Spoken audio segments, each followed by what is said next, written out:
গেছে বিএনপির 237 আসনে যে মনোনয়ন প্রার্থী ঘোষণা করা হয়েছে তার মধ্যে তারা মনোনয়ন পাননি, অর্থাৎ মনোনয়ন বঞ্চিত হয়েছেন। সেখানে আলোচিত কিংবা সমালোচিত বীর মুক্তিযোদ্ধা ফজলুর রহমানের নাম এসেছে মনোনয়নে। অর্থাৎ আমি জানতে চাচ্ছি যে তিনি তার বক্তব্যের জন্য বেশ কয়েকবার আলোচিত হয়েছেন, সমালোচিত হয়েছে এবং বিতর্কের সৃষ্টিও করেছেন, এবং আপনিও মনোনয়ন বঞ্চিত হয়েছেন। একটু জানতে চাই, যারা মনোনয়ন পেলেন তাদের উদ্দেশ্যে আপনি কি বলবেন, কিংবা যারা মনোনয়ন বঞ্চিত হয়েছেন তাদেরকে নিয়ে আপনার কোনো বার্তা আছে কিনা? ধন্যবাদ।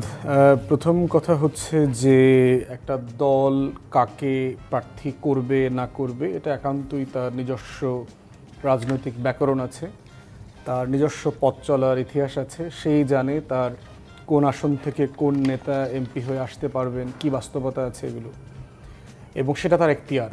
এটা একান্তই বিএনপির জুরিসডিকশন। তবে এই ব্যাপারে এক্সক্লুসিভলি মন্তব্য করবার জায়গা বিএনপির স্ট্যান্ডিং কমিটির, যেহেতু তাদের গঠনতন্ত্র মোতাবেক বিএনপির স্ট্যান্ডিং কমিটি হচ্ছে তাদের নমিনেশন বোর্ড আর কি। দ্বিতীয় কথা হচ্ছে, বিবিসি বাংলার সাথে তারেক রহমান গত মাসে সম্ভবত একটা সাক্ষাৎকার দিলেন। সেখানে উনি বলেছিলেন যে কি ধরনের ক্রাইটেরিয়া উনি বিবেচনায় নেবেন প্রার্থীতা দেবার ক্ষেত্রে। ওখানে উনি জিতে আসার সম্ভাবনা, এলাকার মানুষের সাথে কানেকশন, সংগঠনের নেতাকর্মীদের সাথে সম্পর্ক, এরকম অনেকগুলো ক্রাইটেরিয়ার কথা বলেছেন যেগুলো উনি বিবেচনায় নেবেন। বিএনপির বাহিরে থাকা একজন রাজনৈতিক কর্মী হিসাবে আমার কাছে মনে হয়েছে যে বিএনপি এখনও 2001-এর যে ইলেকটোরাল ডেমোগ্রাফি আছে তার থেকে বের হয়ে আসতে পারে নাই। আমি যে প্রার্থী তালিকা দেখলাম এর ভিতরে ডমিনেন্ট ক্যান্ডিডেট হচ্ছে কাইন্ড অফে বলতে পারেন যে খালেদা জিয়ার যে দল, খালেদা জিয়ার যে বিএনপি, সেই বিএনপির নেতারা। এবং একটা টেনশনের কথা মির্জা ফখরুল সাহেব এর আগে বেশ কয়েক বছর আগে টেনশনের কথা বলেছেন যে পুরাতন প্রজন্মের যারা ওল্ড স্কুল বিএনপি লিডার ছিলেন তাদের সাথে নতুন প্রজন্মের লিডারশিপ, এবং যারা জিয়াউর রহমান এবং খালেদা জিয়ার সাথে রাজনীতি করেছেন তেমন মানুষদের সাথে তারেক রহমানের রাজনীতি করবার মধ্যে একটা জেনারেশনাল গ্যাপ আছে। এই গ্যাপের বাস্তবতায় এখন যেটা আবার প্রমিনেন্ট হয়ে আসলো, মনে হচ্ছে যে এত বছর ধরে আমরা দেখলাম যে অ্যাক্টিং চেয়ারম্যানই আসলে দল চালাচ্ছেন, কিন্তু সেখান থেকে আবার দেখতে পাচ্ছি যে ওল্ড স্কুল পলিটিশিয়ান যারা ছিলেন বিএনপির তাদেরকে আবার ফ্রন্ট লাইনে নিয়ে আসা হয়েছে, যাদেরকে অনেককে বহিষ্কার করা হয়েছিল, শোকজ করা হয়েছিল। এমন অনেকজন নেতা সংস্কারপন্থী বলে বিবেচিত ছিলেন 111-এর সময়, যাদেরকে বিএনপিতে সাইডলাইন করে রাখা হয়েছিল, এমন অনেক মানুষদেরকে নমিনেশন দেওয়া হয়েছে। এবং বেগম খালেদা জিয়াকে 3টা আসনে নমিনেশন দেওয়া হয়েছে। তো আমরা তো বরাবরই ওনার স্বাস্থ্যের অবস্থা জানি, উনি অসুস্থ মানুষ। চেয়ারপারসনকে ফ্রন্টে নিয়ে আসার মানে হচ্ছে যে মানে আগামী দিনের পলিটিক্সেও বিএনপির লিডারশিপ আকারে বেগম খালেদা জিয়াকে পোট্রে করা হচ্ছে, এটা একটা জায়গা আর কি। দ্বিতীয়ত হচ্ছে যে বিএনপির এই নমিনেশন ফ্যাক্টর থেকে আমরা যেটা দেখতে পেলাম 24-এ যে একটা গণ অভ্যুত্থান হয়ে গেছে, এটার মধ্য দিয়ে যে একটা জাতির আকাঙ্ক্ষা পরিবর্তন হয়ে গেছে, নতুন আকাঙ্ক্ষার জন্ম হয়েছে, সেইটার রিফ্লেকশনে যথেষ্ট ঘাটতি আছে।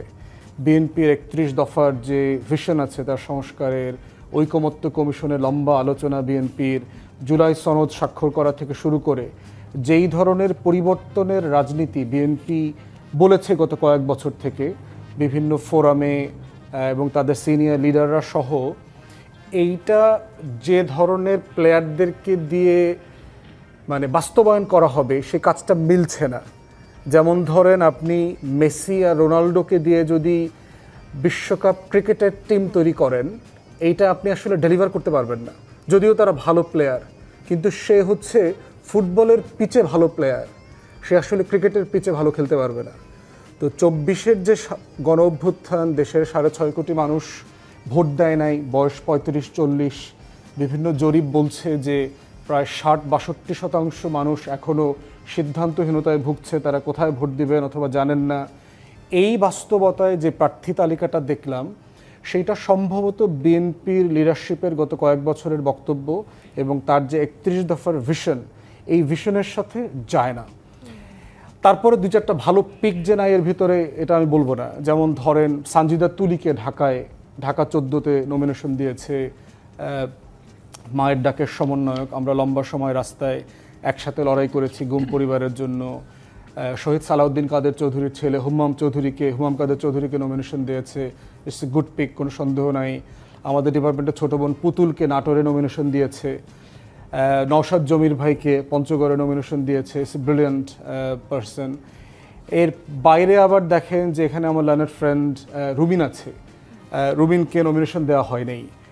এখন রুমিনের রাজনৈতিক ভুলভ্রান্তি নাই, অথবা সে কোনোভাবে পলিটিক্যালি মানে আপসেট করতে পারে দলকে, এমন কাজ করেন নাই, এমনটা হয়তো দল মনে করে না। বাট এটাও তো মনে রাখতে হবে যে গত 15-16 বছরে বিএনপির হয়ে রাস্তায়, টকশোতে, টেলিভিশনে, সংসদে কে কতজন চিৎকার চেঁচামেচি করেছে। আমরা তো বহু স্ট্যান্ডিং কমিটির সদস্যের কথা শুনেছি, ওদেরকে ফোন দিয়ে পাওয়া যায় নাই। তো কিন্তু রুবিন তো কন্টিনিউয়াসলি এই আওয়ামী ফ্যাসিবাদের বিরুদ্ধে কথা বলেছে, লড়াই করেছে, গণমাধ্যমে কথা বলেছে, বিএনপিকে ডিফেন্ড করেছে। তো সেই জায়গাতে এটা অবশ্যই নতুন জেনারেশন, প্রফেশনালদেরকে পলিটিক্সে আনা, মেয়েদেরকে ডাইরেক্ট ব্যালটিংয়ে আনা, এই প্রত্যেকটা প্রিন্সিপালের সাথে আবার কন্ট্রাডিক্ট করে। তো সেই জায়গাতে এবং দেখেন যে একজনকে নমিনেশন দিয়ে লেস দ্যান 24 আওয়ার্স আবার তাকে জয় বাংলার অনুসারী হিসাবে তাকে আবার সাসপেন্ডও করতে হয়েছে।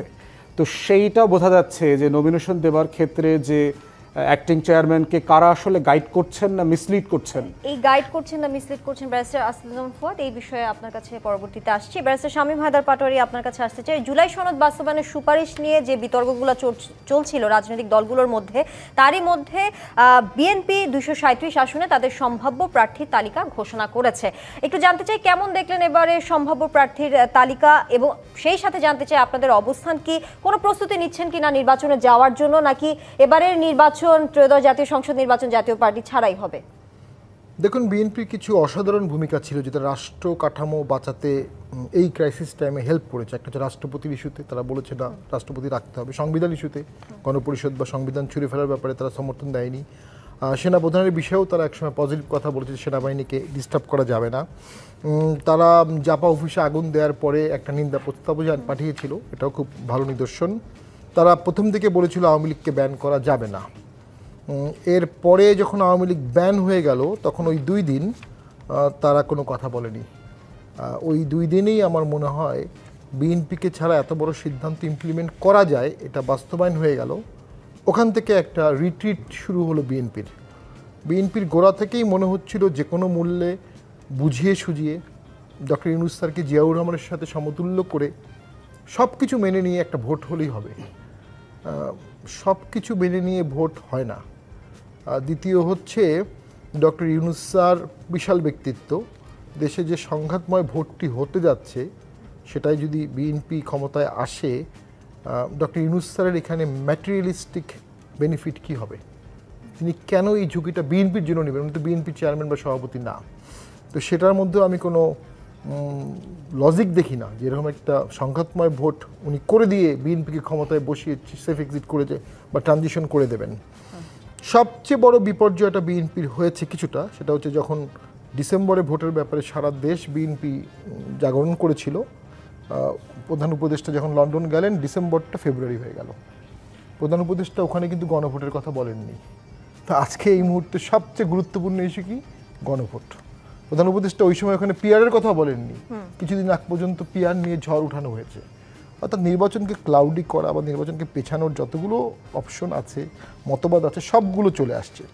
বিএনপি প্রথম থেকে জুলাই ঘোষণা, জুলাই সনদেও আগ্রহী ছিল না, পরে আগ্রহী হয়েছে, প্রক্রিয়ার অংশগ্রহণ হয়েছে। বিএনপির সবচেয়ে বড় কম্প্রোমাইজ অলরেডি করে ফেলছে, যেটা যে সংসদের দিনই গণভোট হবে। এটা অসাংবিধানিক। আপনি গণভোট হবে সংসদে পাশ হওয়ার পরে। আমরা অবশ্যই একটু ব্যতিক্রমী সময়ে আছি, কিন্তু সরকার তো সংবিধানে হাত দিয়েই শপথ নিয়েছে। তখন অন্তর্বর্তী সরকার সংসদে ছিল না, তখন ডক্ট্রিন অফ নেসেসিটি ছিল, কোনো সরকার নাই, পালিয়ে গেছে। সো একটা সরকার করতে হবে, ওকে, একটা ইন্টারিম গভর্নমেন্ট হলো। এখন কিন্তু আর ডক্ট্রিন অফ নেসেসিটি নাই, এখন সব আলোচনা করছে, বসছে। তো সেই বসার মধ্যেও তো সাংবিধানিকভাবেই সংবিধান অ্যামেন্ডমেন্ট করতে হবে। তো বিএনপি যখন রাজি হলো সংসদের দিনই গণভোট হবে, এটা একটা অসাংবিধানিক কম্প্রোমাইজ এবং অবাস্তব। কারণ 48টা বিষয়ে গণভোট হওয়া খুব কঠিন, 48টা ফান্ডামেন্টাল সংশোধনী। এখন তো দাবি উঠতেছে গণভোট হতে হবে কিছুদিনের মধ্যে। আমি 2 মিনিটে শেষ করে দিচ্ছি।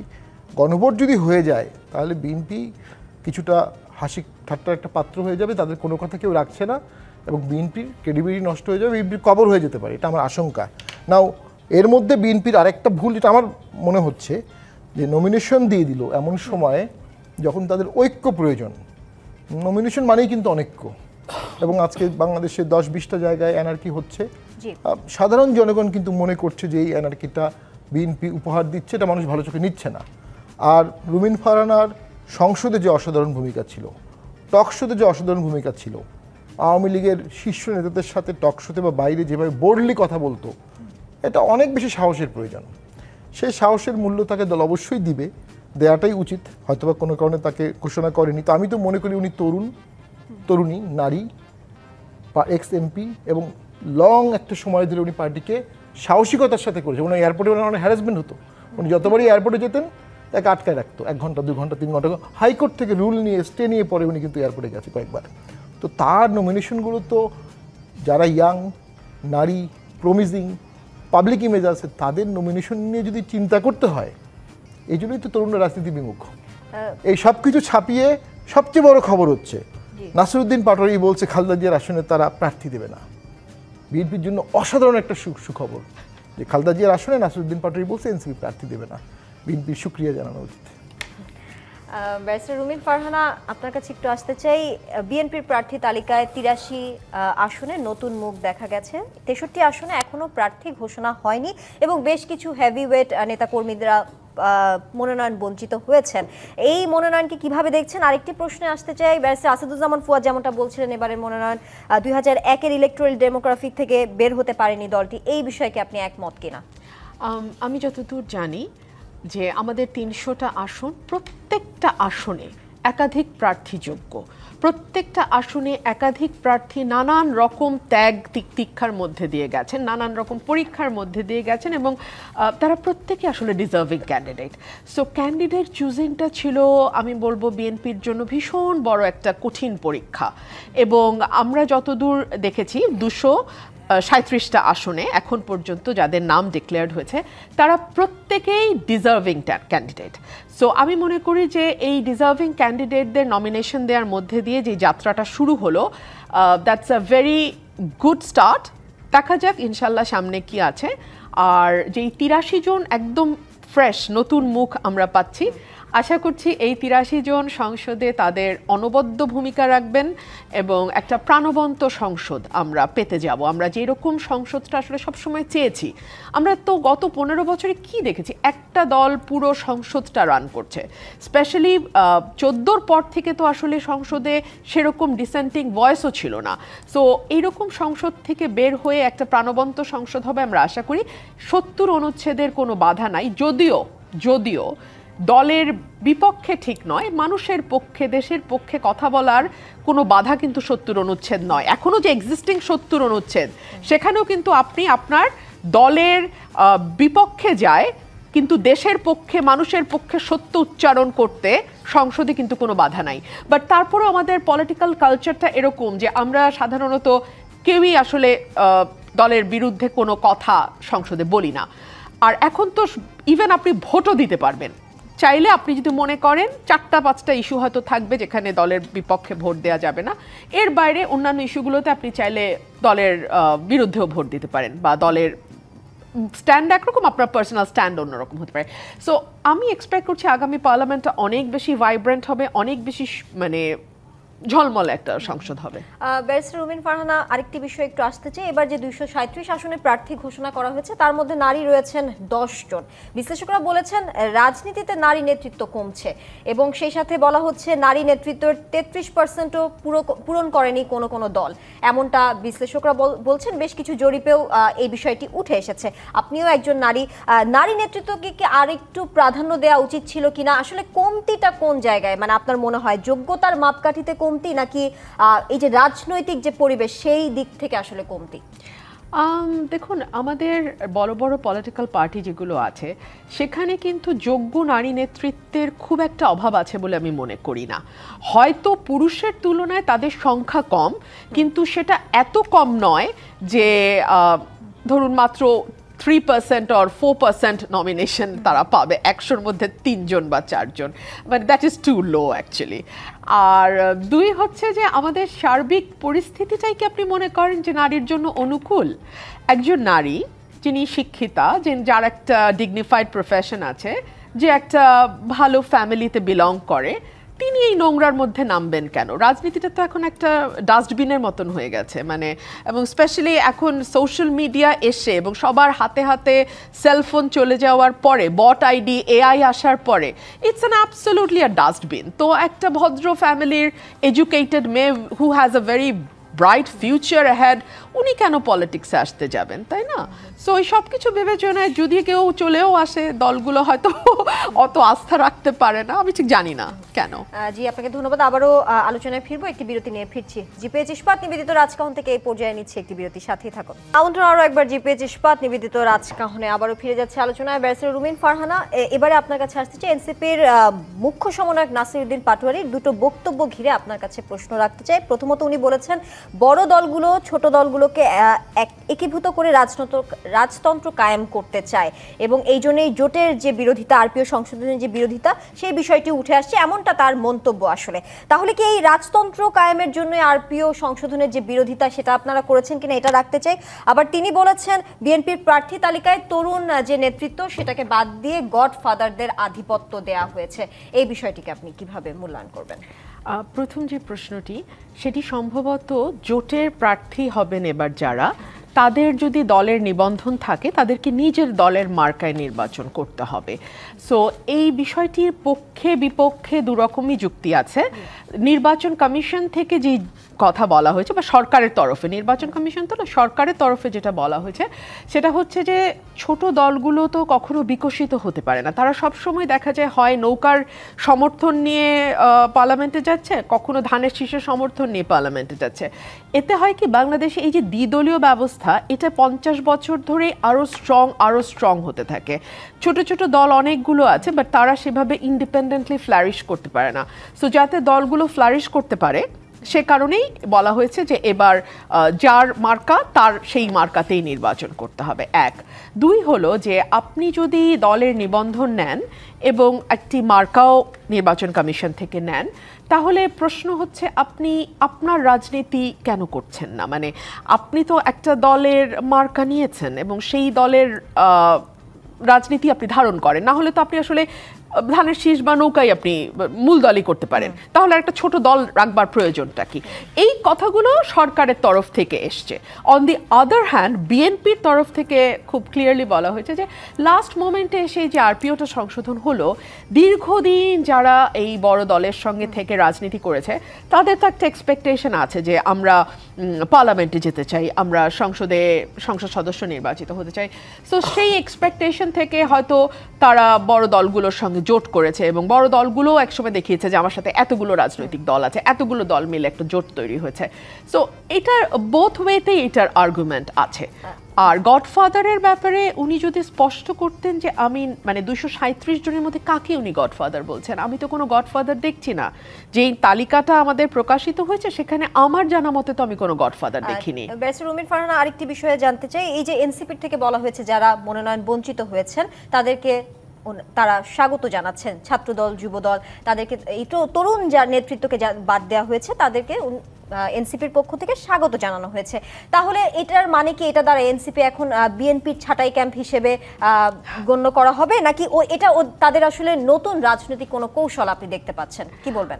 আমি এটাকে কৌশল হিসেবেই দেখি, এবং আমরা তো প্রতিদিনই দেখি যে এক দল থেকে লোক আরেক দলে জয়েন করছে। আমরা দেখি যে বেশ ফুল টুল দিয়ে নতুন দলেও বরণ করেও নেওয়া হচ্ছে। এটা সব দলের মধ্যেই হচ্ছে, এই দল থেকে ওই দলে যাচ্ছে, ওই দল থেকে এই দলে আসছে। এটা আমি মনে করি না এটার মধ্যে কোনো অপকৌশল কিছু আছে। উনি ওনার রাজনৈতিক বক্তব্য হিসেবে এটা বলতেই পারেন। জি, ব্যারিস্টার শামীম হায়দার পাটোয়ারি, আপনি বলেছেন গণভোটের দাবি নজিরবিহীন, কিছু দল ঐক্যমত্য কমিশনে গিয়ে ফাঁদে পড়েছে। আসলে আমি জানতে চাই কোন দৃষ্টিতে আপনারা এটাকে ফাঁদ বলছেন, আর যারা সই করেছেন তারা যে ফাঁদে পড়েছেন, কেমন ফাঁদে পড়েছেন, না এই প্রভাবটা কি হবে? আবার জানতে চাই যারা সই করেনি, তারা আসলে এই ফাঁদে তো পড়েনি, সেটা বুঝলাম, সেটাই বুঝাচ্ছে, যারা যায়নি, সই করেনি বা ডাক পায়নি যেসব রাজনৈতিক দল, তারা কি কোনো অবদান রেখেছেন কিনা?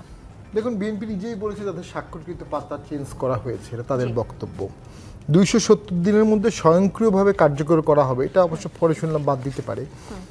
এইটা তো নজিরবিহীন। আপনি কিভাবে একটা পার্লামেন্টকে 270 দিনের মধ্যে অ্যাজ ইট ইজ ভার্বাটিম একটা প্রপোজাল বাধ্য করতে পারবেন? প্রসেসটা হচ্ছে সংসদে ড্রাফট হবে, ড্রাফটের পরে সেটা কমিটিতে যাবে, কমিটি থেকে সেটা হাউসে ট্যাবলড হবে, ট্যাবলটে সেখানে একটা উত্থাপনে আপত্তি হবে, সেখান থেকে এটা আবার কমিটিতে যাবে, কমিটি থেকে আবার পার্লামেন্টে আসবে, সংশোধনী সহ জনমত যাচাই সহ সেখানে আলোচনা হবে, তারপরে সংসদে পাশ হবে, তারপরে গণভোটে যাবে, তারপর রাষ্ট্রপতি অ্যাসেন্টে যাবে। গণভোটটা মূলত রাষ্ট্রপতি বলবে যে ইহা সংসদে পাশ হইয়াছে, এখন আমি সম্মতি দিব, আপনাদের মতামত কি, প্লেন ল্যাঙ্গুয়েজে এইটাই।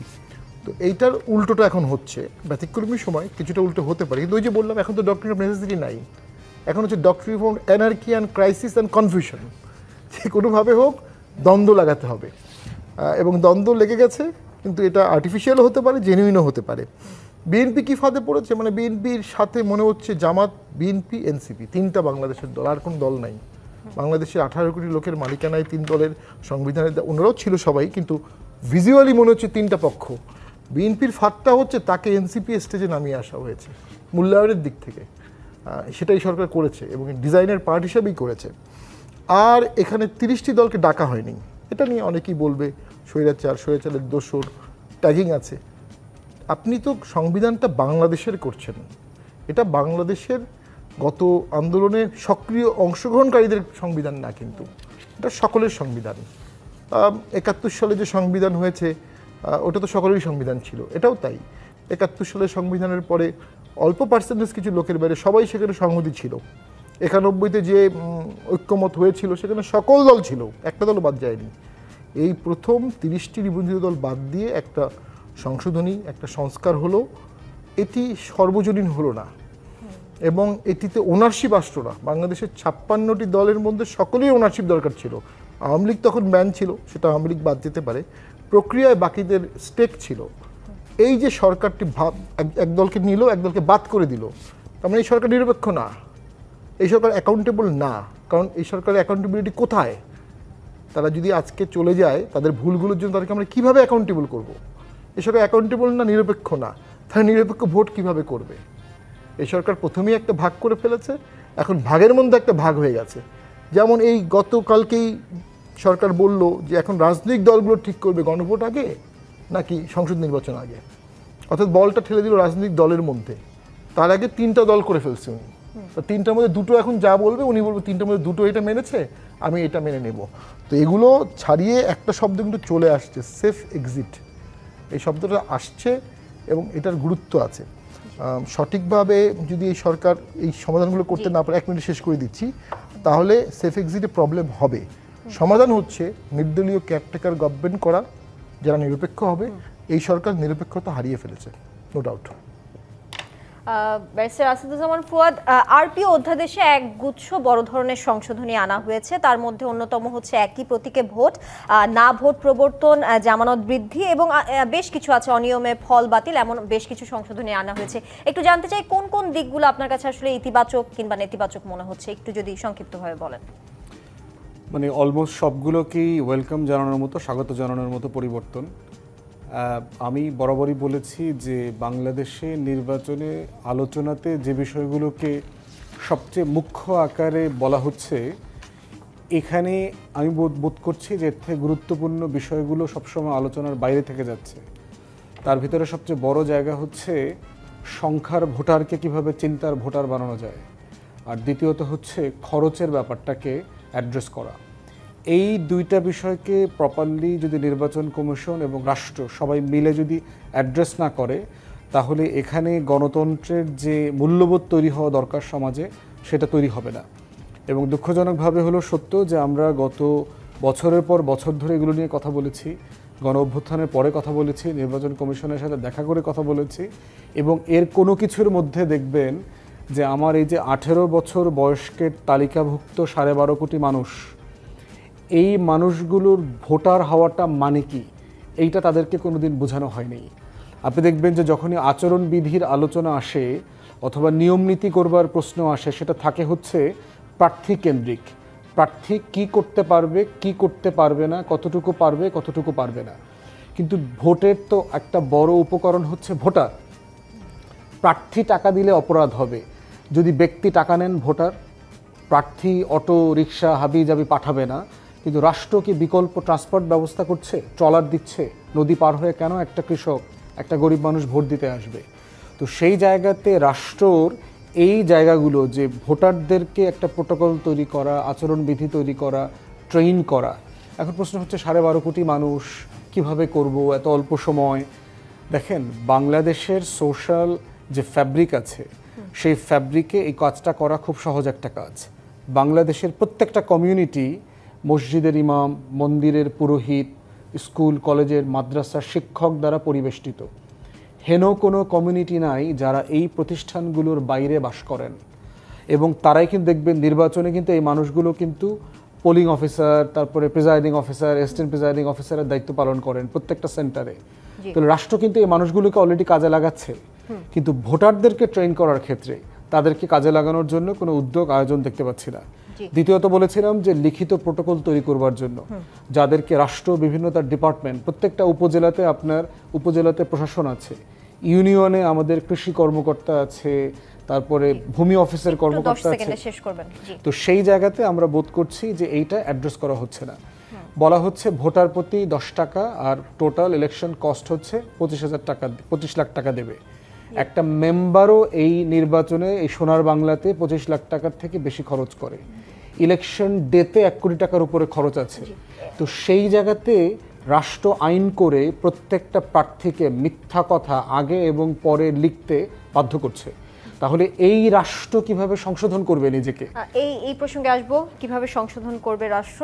একটি বিরতি নিয়ে ফিরছে জিপেজ ইস্পাত নিবেদিত রাজকাহন থেকে এই পর্যায়ে নিচ্ছে আরেকটি বিরতির সাথেই থাকুন। আমন্ত্রণ আরো একবার জিপেজ ইস্পাত নিবেদিত রাজকাহনে। ব্যারিস্টার রুমিন ফারহানা, বাংলাদেশের অন্যতম প্রধান রাজনৈতিক দল বিএনপি 237 আসনে তাদের প্রার্থীদের নাম ঘোষণা করেছেন। সেই তালিকায় শীর্ষে রয়েছেন দলটির চেয়ারপারসন বেগম খালেদা জিয়া, যিনি কয়েক বছর ধরেই শারীরিকভাবে অসুস্থ রয়েছেন। এখন প্রশ্ন আসছে নানা মহল থেকে যে নির্বাচনে বিএনপির নেতৃত্ব কে দিবেন, জিতলে প্রধানমন্ত্রী হবেন কে, এই বিষয়ে কিছু বলবেন কিনা?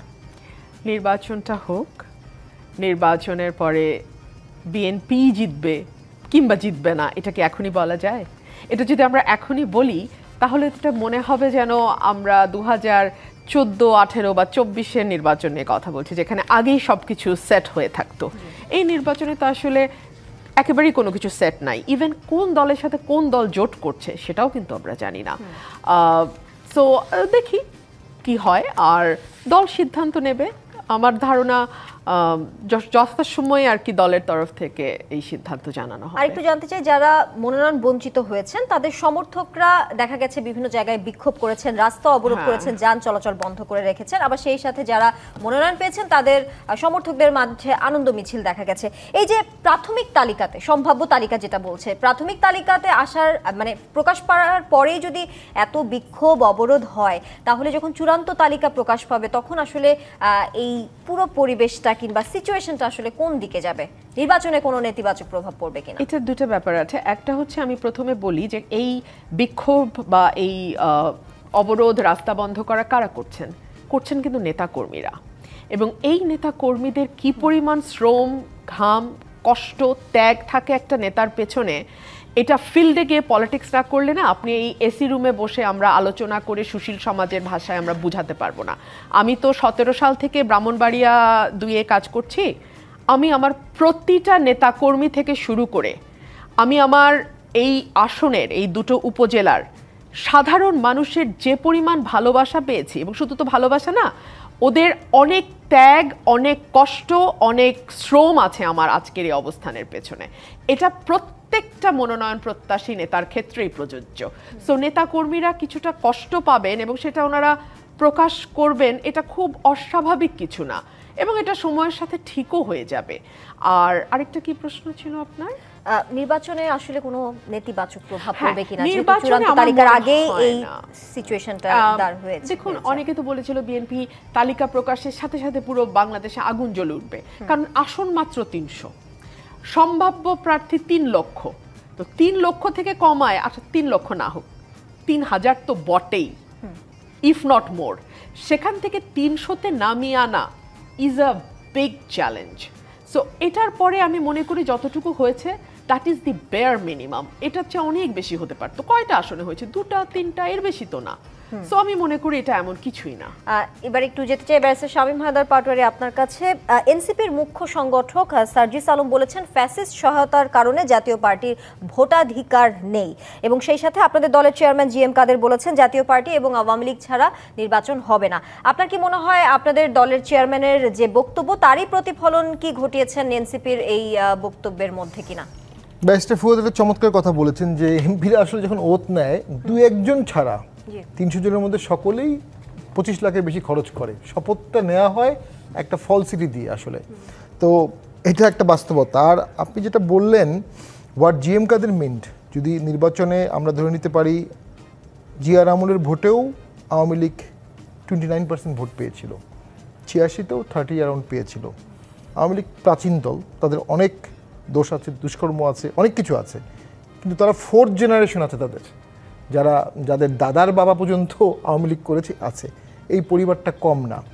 গত 17 বছর তারা খুব ইনস্টিটিউশনালি বেনিফিশিয়ারি গোষ্ঠী তৈরি করেছে, চাল দিয়েছে, ব্যবসা দিয়েছে, লাইসেন্স দিয়ে, এটা আমরা দেখেছি। আমরা এমপি হয়েও দেখতাম যে আমাদের থেকে ওদেরকে বেশি সেই সুবিধা দেওয়া হতো আমাদের দলের থেকে। এই সুবিধাগুলি বিশাল একটা গোষ্ঠী আছে। তাহলে এরা যদি ভোটের বাইরে থাকে, জাতীয় পার্টি যদি ভোটের বাইরে থাকে, তাহলে ন্যাচারালি ভোটের যে ভারসাম্য ভোটের দিন এটা থাকবে না। ভোট কাস্টিং কম হবে, ভোট কাস্টিং বাড়ানোর জন্য প্রিজাইডিংকে প্রেশার দেওয়া হবে, প্রিজাইডিং অনেক ক্ষেত্রে বাড়াবে, না বাড়ালে মারামারি কাটাকাটি, আওয়ামী লীগের সাথে সমর্থকরা অনেক জায়গায় বাধা দেবে, অনেক জায়গায় জামাত বিএনপি মারামারি হবে। অর্থাৎ ভোটটা সুষ্ঠু ভোট হবে না। উনি ভোট বলতে যেটা বলেছে, সুষ্ঠু ভোট হবে না। 14 সালের মতো হতে পারে, হয়তো 154 জন আনকন্টেস্টেড হবে না। ওই দিক থেকে অনেক খারাপ ভোট হওয়ার সম্ভাবনা আছে, উনি সেটাই মিন করেছেন। সাজিদ সাহেব যেটা বলেছেন এটা যেমন সত্য, আবার এনসিপির নাহিদ সাহেব তো বললো বঙ্গবন্ধু রাজনীতিবিদ হিসাবে মহান, এরকম একটা বক্তব্য তো দিল। অর্থাৎ একটা কোল্ড ওয়ার শুরু হয়েছে। যখন কোল্ড ওয়ার শুরু হলো কিভাবে, যখন জার্মানির ফল হলো, তখন ইউএস আর্মি এবং রাশিয়ান আর্মি খুব দ্রুত জার্মানি বার্লিনে যেতে চাওয়ার চেষ্টা করলো। কে আগে বার্লিন যাবে? একজন সাংবাদিক বলেছে ওখান থেকে কোল্ড ওয়ার শুরু হয়েছে। এখন জামাত আওয়ামী লীগের ভোট কে পাবে, এটার জন্য বিএনপি, আওয়ামী লীগ, এনসিপি এরা একসাথে দৌড় দিচ্ছে। এই দৌড়ে একটা কোল্ড ওয়ার হচ্ছে। আওয়ামী লীগকে বাদ দিতে পারছেন, আওয়ামী লীগের ভোটার বাদ দিতে পারছেন না। এখনও জামাত জিতবে না বিএনপি জিতবে, জামাত হারবে না বিএনপি হারবে, এটা ডিসাইড করবে আওয়ামী লীগ।